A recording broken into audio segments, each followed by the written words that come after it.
Et si je te disais qu'il existe une manière de vivre, une manière de penser, qui pourrait te rendre vraiment invincible? Pas invincible comme dans les films de super-héros. Pas invincible comme celui qui n'échoue jamais, qui ne doute jamais ou qui gagne toujours.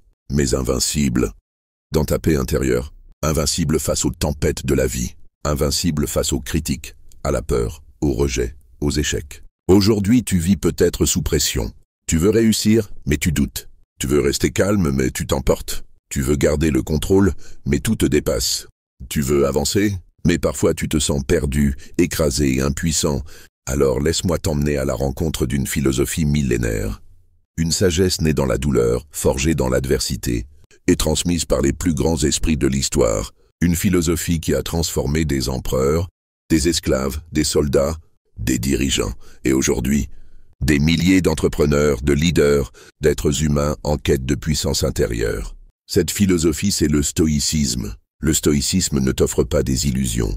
Il ne te promet pas que la vie sera facile. Il te dit même l'inverse. La vie sera dure. Tu vas souffrir, perdre, tomber. Mais tu as le pouvoir de rester debout. Tu as le pouvoir de choisir tes pensées. Tu as le pouvoir de redevenir maître de toi-même.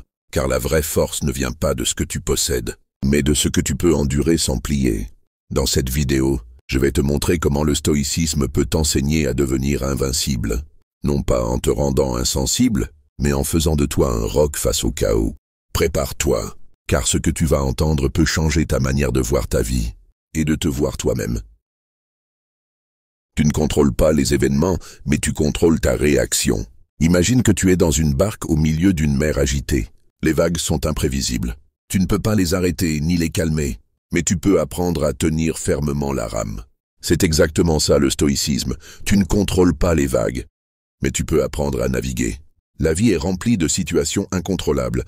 Tu peux perdre un proche, être trahi par quelqu'un que tu aimais, rater une opportunité malgré tous tes efforts, être confronté à la maladie, à l'échec, à l'injustice. Et si tu bases ton équilibre sur ce que tu ne maîtrises pas, tu vivras dans la peur, la frustration et la colère.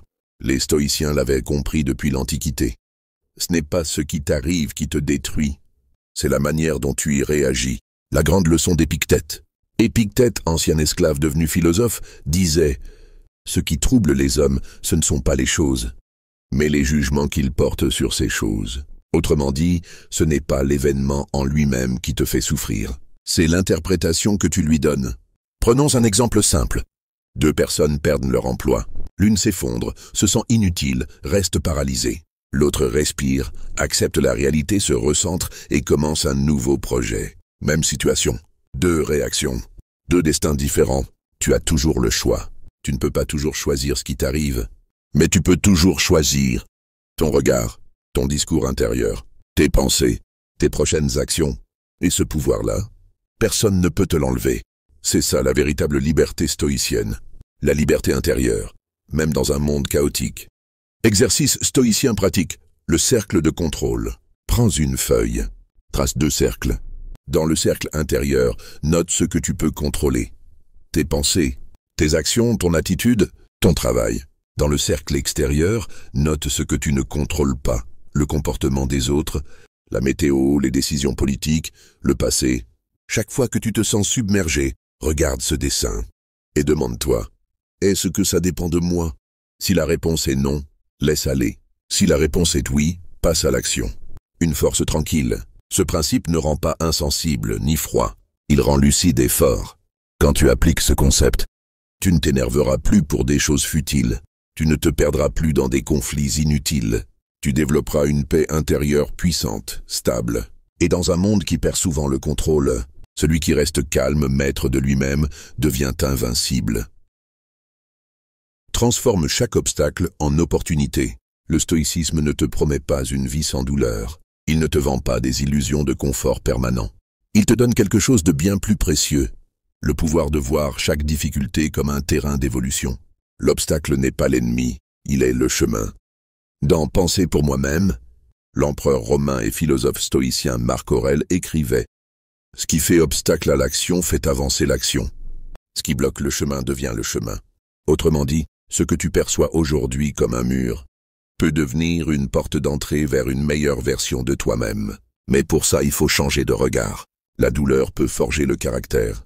Quand tu traverses une épreuve, perte, rejet, échec, injustice, tu as deux choix. Te victimiser, t'écrouler, maudire le sort, et rester au sol, ou l'utiliser comme carburant, comme une occasion de grandir, de te renforcer, d'apprendre. Et c'est là que le stoïcisme prend toute sa puissance. Il te dit, ne fuis pas l'épreuve, affronte-la, plonge dedans. Tu vas en ressortir plus fort. Le feu ne détruit pas l'acier, il le purifie. Les tempêtes n'effacent pas la montagne, elles la sculptent. L'exemple de Thomas Edison. Un jour, son laboratoire prend feu. Des années de recherche détruites. Il regarde les flammes et dit à son fils, « Regarde bien, tu ne reverras jamais un feu comme ça de ta vie. » Et il ajoute, « Je viens de me débarrasser de mes erreurs.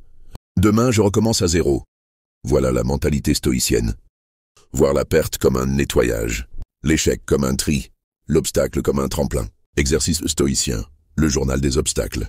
Chaque soir, écrit dans un carnet. Quel a été l'obstacle du jour? Qu'est-ce que j'en ai appris? Comment puis-je l'utiliser pour progresser demain? Ce simple exercice change ta relation à la difficulté. Tu ne la subis plus, tu la transformes. Pourquoi ça rend invincible? Parce que le stoïcien sait que l'adversité va frapper, la douleur fait partie de la vie. L'échec est inévitable parfois, mais au lieu de fuir ou de paniquer, il accueille le défi. Il s'adapte, il utilise. Il n'est pas en guerre contre la réalité, il la maîtrise. Tu deviens comme l'eau. L'eau ne résiste pas, elle s'adapte. Elle coule autour des pierres, elle creuse les montagnes, elle trouve toujours un chemin. Be water, my friend, disait Bruce Lee. Les stoïciens disaient déjà la même chose, bien avant lui. Quand tu apprends à transformer chaque obstacle en opportunité, tu ne redoutes plus les problèmes. Tu les transformes en élan. Tu avances toujours, même dans la tempête. Ce n'est pas l'absence d'obstacles qui fait la force d'un homme. C'est sa capacité à les traverser, à les transformer, à en faire des marches vers le sommet. Le stoïcien ne se demande pas « Pourquoi moi ?» Il se demande « Comment puis-je grandir grâce à ça ?» Et toi, face au prochain obstacle, quelle question vas-tu te poser? Pratique la discipline du détachement. Le détachement, ce n'est pas de l'indifférence. Ce n'est pas fuir les émotions, ni devenir froid comme une pierre. C'est au contraire la capacité à aimer pleinement, à s'engager totalement, sans s'attacher aveuglément. C'est être dans le monde sans être possédé par le monde. La racine de la souffrance, l'attachement excessif. Les stoïciens avaient compris une chose fondamentale. Ce qui nous fait souffrir, ce n'est pas la perte. C'est l'attachement à ce que nous ne possédons pas vraiment. Tu t'attaches à quoi en général? À une personne, à ton statut, à ton argent, à ton confort, à ta routine. Et plus tu t'y accroches, plus tu deviens fragile, car tout cela peut être enlevé à tout moment. Rien ne t'appartient vraiment. Marc Aurèle disait, « Tu peux quitter la vie à tout instant. Agis donc en homme libre. » Ce que cela signifie, tout ce que tu crois acquis, ta santé, ton entourage, tes biens, ta position sociale n'est jamais garantie. Alors, au lieu de t'y accrocher de toutes tes forces, profites-en avec gratitude. Mais reste prêt à les laisser partir. C'est le détachement, aimer sans dépendre, posséder sans être possédé, vivre intensément, sans avoir peur de perdre. Exemple du verre brisé, inspiré des stoïciens et du bouddhisme. Imagine que tu tiens dans ta main ton verre préféré. Tu l'aimes, tu l'utilises tous les jours, il est beau, pratique. Mais dans un coin de ta tête, tu sais qu'un jour, il peut tomber et se briser. Alors tu en profites pleinement sans t'attacher à lui comme s'il était éternel. Le jour où il tombe, tu es triste peut-être, mais pas détruit, parce que tu étais déjà préparé. Tu avais intégré l'idée de l'impermanence, la discipline intérieure, l'exercice du détachement. Les stoïciens pratiquaient des exercices mentaux très puissants.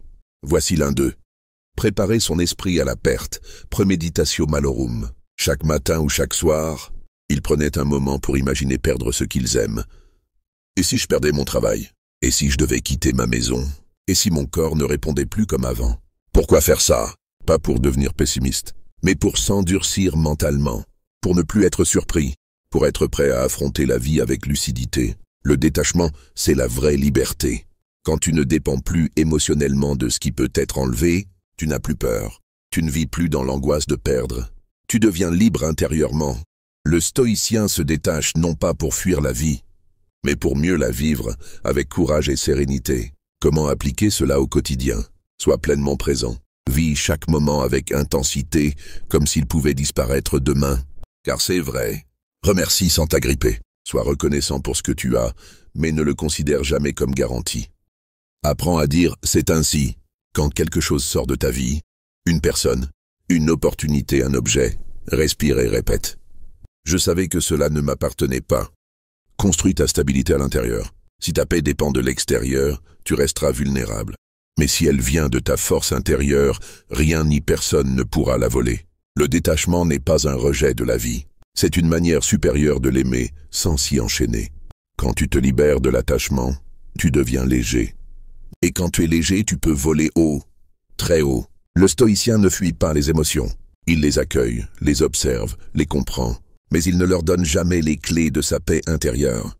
Et toi, qu'est-ce que tu pourrais lâcher pour redevenir libre? Concentre-toi uniquement sur ce que tu contrôles. Il y a des choses qui dépendent de nous, et d'autres qui n'en dépendent pas. Épictète, Manuel. Cette simple phrase est l'un des enseignements les plus puissants du stoïcisme, et pourtant l'un des plus négligés dans nos vies modernes. Elle agit comme un filtre, une boussole. Elle sépare l'essentiel de l'accessoire. Le pouvoir de l'illusion de pouvoir, le poison de l'illusion du contrôle. La plupart de notre stress, de notre colère, de notre anxiété vient de là. Nous essayons de contrôler ce qui ne dépend pas de nous. Exemple concret, tu veux que les gens t'aiment, mais tu ne contrôles pas leurs pensées. Tu veux qu'il fasse beau demain, tu ne contrôles pas le temps. Tu veux que les autres soient justes avec toi, tu ne contrôles pas leurs actions. Tu veux réussir à tous les coups, mais tu ne contrôles pas tous les résultats. Et plus tu veux forcer ce que tu ne contrôles pas, plus tu souffres, tu t'épuises, tu te frustres. Ce que tu contrôles vraiment et ce que tu ne contrôles pas. Ce que tu ne contrôles pas, les opinions des autres, les événements extérieurs, les résultats définitifs, le passé, le futur. Ce que tu contrôles, tes pensées, tes choix, tes actions, ton attitude, ton interprétation des faits. Tu ne choisis pas ce qui t'arrive, mais tu choisis toujours comment tu y réagis. C'est là que se joue ta vraie liberté. Changer ta perspective, changer ta vie. Imaginons deux personnes dans la même situation, elles perdent leur emploi.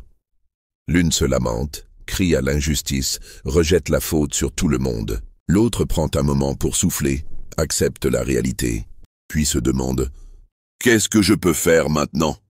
Comment puis-je rebondir ?» Même situation extérieure, mais réactions intérieures opposées, et donc destins opposés. C'est là que le stoïcisme te donne une force incroyable, le pouvoir de reprendre la main là où tout semble t'échapper. L'enseignement d'Épictète. Le contrôle est ta forteresse. Épictète était un esclave devenu philosophe. Il n'avait aucun contrôle sur son maître ni sur sa condition sociale. Mais il disait « Tu peux m'enchaîner le corps, mais tu ne toucheras jamais à ma pensée. Ce que tu contrôles, c'est ta volonté, ton esprit, ton cœur. Et ça, personne ne peut te l'enlever. » Tu vois l'idée? La paix intérieure ne dépend pas du monde extérieur. Elle dépend de ta maîtrise intérieure. Exercice pratique. Le cercle de contrôle. Dessine un cercle.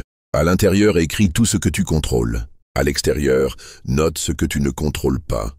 Quand un problème se présente, pose-toi cette question. Est-ce que cela dépend de moi? Si oui, agis. Sinon, lâche prise. Cela demande de l'entraînement, mais avec le temps, tu ne réagis plus dans la panique. Tu deviens calme, stratège, maître de toi. Tu deviens comme un roc dans la tempête. Imagine un rocher solide, en pleine mer. Les vagues frappent, le vent souffle, les nuages grondent. Mais lui, il tient bon. Il ne contrôle pas les éléments, mais il contrôle sa posture. C'est exactement ce que tu deviens quand tu appliques ce principe. Tu ne subis plus ta vie, tu la pilotes. Et si tu oublies ce principe, tu deviens comme une feuille au vent. Toujours en réaction, ballotté, esclave des circonstances. Un simple commentaire peut te déstabiliser. Un petit échec peut ruiner ta journée. Mais si tu reviens à ce que tu contrôles, tu retrouves le calme, tu retrouves la clarté, tu redeviens invincible. La clé, c'est cette phrase stoïcienne intemporelle. Fais ce que tu peux avec ce que tu contrôles et accepte avec dignité ce que tu ne contrôles pas. Le reste n'est que bruit. Tu es aux commandes de ton esprit et c'est là que commence ta vraie puissance. Tu l'as compris maintenant. Devenir invincible, ce n'est pas refuser la souffrance. Ce n'est pas échapper à la réalité. Ce n'est pas vivre dans une bulle où tout est parfait. C'est faire face. C'est regarder la vie droit dans les yeux et lui dire « Peu importe ce que tu m'envoies, je tiendrai. » car tu n'es pas là pour tout contrôler. Tu es là pour choisir ta réponse face à ce que tu ne contrôles pas. Tu es là pour maîtriser ta colère, dompter tes pensées, élever ta vision. Tu es là pour faire le bien, même quand personne ne regarde. Tu es là pour avancer, même quand le monde s'effondre autour de toi. Et si tu tombes, car oui, tu tomberas, le stoïcisme ne te dit pas « Sois parfaite », il te dit « Relève-toi, avec calme, avec courage, avec dignité ». Le stoïcien ne fuit pas la douleur, il l'intègre. Il ne nie pas la réalité, il l'accepte. Et ce faisant, il devient inébranlable. Le vrai pouvoir n'est pas d'être admiré. Le vrai pouvoir, c'est de rester droit quand tout vacille. C'est de garder ton cap quand les autres s'égarent. C'est de rester maître de toi-même dans un monde qui te pousse à te perdre. Alors, je te pose cette question. Vas-tu continuer à subir ta vie ou vas-tu reprendre les rênes? Vas-tu rester à la merci des événements ou vas-tu devenir cet être que rien ne peut abattre? Le stoïcisme n'est pas une mode. C'est une discipline, une forge, un art de vivre. Et si tu l'embrasses, tu ne seras plus jamais le même. Tu n'auras pas besoin que tout aille bien pour te sentir bien. Tu n'auras pas besoin que les autres changent pour être en paix. Parce que tout ce dont tu as besoin est déjà en toi. Il est temps de cesser de courir après le monde et de commencer à te bâtir toi-même. Si ce message t'a touché, si tu veux aller plus loin sur ce chemin de sagesse, de force intérieure et de maîtrise de soi, abonne-toi dès maintenant. Like cette vidéo, partage-la à quelqu'un qui a besoin d'entendre ces mots. Et surtout, incarne ce que tu viens d'apprendre. Pas demain, aujourd'hui. Parce que devenir invincible, ce n'est pas un objectif lointain. C'est une décision. Ta décision,